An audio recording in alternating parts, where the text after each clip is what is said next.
ప్రశాంత వాతావరణంలో పచ్చని చెట్ల కింద ఆహ్లాదకరమైన వాతావరణం కల్పించి పేద విద్యార్థులకు వివిధ వృత్తిపరమైన విద్యల్లో విద్యను అందిస్తూ వారి భవిష్యత్తుకు బంగారు బాటలు వేస్తూ చిన్నారులకు గొడుగులా నీడనిస్తున్న ఉచిత వేసవి బడి నిర్వహణ చక్కని కార్యక్రమమని మున్సిపల్ కమిషనర్ మల్లికార్జున పేర్కొన్నారు.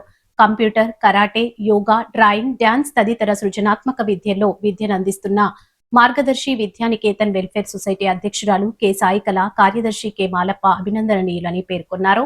హిందూపురం పట్టణం త్యాగరాజ నగర్ లో గల మార్గదర్శి విద్యానికేతన్ పాఠశాల ఆవరణలో కొనసాగుతున్న 28వ సంవత్సరం ఉచిత వేసవి బడి విద్యార్థులకు శనివారం శ్రీ రాధాకృష్ణ బుక్ స్టాల్ యాజమాన్యం నాగరాజు, కిరణ్ అందించిన నోటు పుస్తకములు పంపిణీ, అన్నదాన కార్యక్రమాలకు మున్సిపల్ కమిషనర్ మల్లికార్జున ముఖ్య అతిథులుగా హాజరై ప్రసంగించారు. రాజ్యలక్ష్మి ఫ్లవర్ డెకరేషన్ నాగరత్న, మోహన్ కుమార్ దంపతుల సౌజన్యంతో నిర్వహిస్తున్నటువంటి వేసవిబడి విద్యార్థులకు పట్టణంలోని శ్రీ బృందావన్ ట్రేడర్స్ ఎరువుల షాపు యాజమాన్యం కీర్తిశేషులు సేగు కృష్ణయ్య శెట్టి సతీమణి విమలమ్మ కుటుంబ సభ్యులు సికే రవి, శ్రీ సత్య అన్సల్, సుజన్, అవ్యాన్ అన్నదానం చేశారు. ముఖ్య అతిథిగా పాల్గొన్న కమిషనర్ మల్లికార్జునకు అన్నదానం చేసిన బృందావన్ రవికు, శానిటరీ ఇన్స్పెక్టర్ శంకర్ కు పాఠశాల యాజమాన్యం ఘనంగా సన్మానించారు. ఈ కార్యక్రమంలో K Malappa, K Saikala, Brindavan Ravi, Rajyalakshmi, Mohan, sanitary inspector Shankar, drawing master Srisailam, dance master Sai, మమత,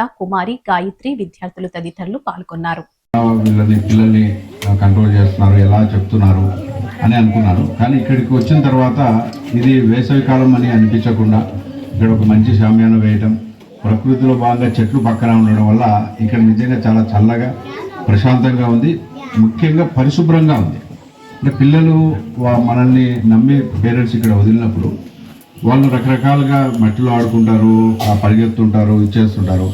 ఏం చేసినా ఇక్కడ చూడండి, మ్యాట్ కానీ పరిసరాలు కానీ చాలా పరిశుభ్రంగా ఉన్నాయి. ఇంత పరిశుభ్రమైన వాతావరణంలో ఇక్కడ వేసవి ఉచిత బడి చేస్తున్నందుకు నిజంగా మాలప్ప గారిని మనస్ఫూర్తిగా అభినందిస్తున్నాను.